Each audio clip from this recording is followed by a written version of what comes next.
আমার সমস্ত বন্ধুদের জন্য মুনমুনের নমস্কার। মুনমুনের রান্নাঘরে তোমাদের স্বাগত। দেখো, তোমাদের জন্য আজকে একটা নতুন রেসিপি নিয়ে এসেছি, চিংড়ি মাছের মালাইকারি। তোমরা কিভাবে করো আমাকে কমেন্টে জানিও।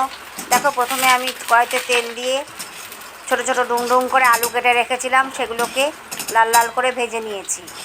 এবার কড়াইতে আর একটু তেল দিয়ে দেব, দিয়ে তার মধ্যে দিয়ে দিয়েছি আমি জিরে, কালো সাদা জিরে, শুকনো লঙ্কা, তেজপাতা দিয়ে একটু নাড়িয়ে নিয়ে এর মধ্যে আমি দিয়ে দিয়েছি পেঁয়াজ, রসুন, আদা বাটা একসঙ্গে।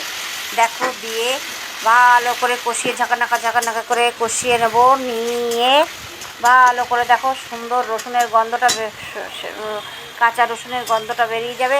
এরপরে দিয়ে দেবো আমি জিরে, ধনে, হলুদ গুঁড়ো একসঙ্গে জলে ভিজিয়ে রেখেছিলাম, সেটা দিয়ে দিয়েছি। দিয়ে ভালো করে নাড়াচাড়া করে সুন্দর একটা গন্ধ বেরিয়ে আসলে এর মধ্যে দেখো সুন্দর ঝাঁকানাকা করে নাড়াচাড়া করার পরে দেখো সুন্দর তেল ছেড়ে এসছে, একটা মিষ্টি গন্ধ বেরোবে। এর মধ্যে দিয়ে দেবো দুটো কাঁচা লঙ্কা, গোটা কাঁচা লঙ্কা। যে ঝাল খাও সে একটু বেশি দিতে পারো, আমি অল্প দিয়েছি।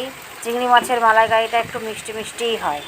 দেখো, তার মধ্যে আমি দিয়ে দিয়েছি তোমার নুন, মিষ্টি দিয়ে নাড়াচাড়া করে তার মধ্যে আমি এখানে চিংড়ি মাছগুলো ভেজে নিয়ে নুন হলুদ মাখিয়ে রেখেছিলাম, নুন হলুদ মাখিয়ে রেখে সেটাই আমি দেখো দিয়ে দিয়েছি। দিয়ে ভালো করে নাড়াচাড়া করে একটু সেদ্ধ হয়ে গেলে দিয়ে দিয়েছি ভেজে রাখা আলুগুলো দিয়ে নাড়াচাড়া করে দেখো হয়ে গেছে। এইবার আমি দিয়ে দেব, কষা হয়ে গেছে। এইবার দিয়ে দিয়েছি আমি নারকেলের দুধ, সেটা করে রেখেছিলাম, সেটা দিয়ে নাড়িয়ে চাড়িয়ে ফুটিয়ে নামিয়ে এইবার আমি নামিয়ে সার্ভ করে দেব। দেখো, ফুটে গেছে।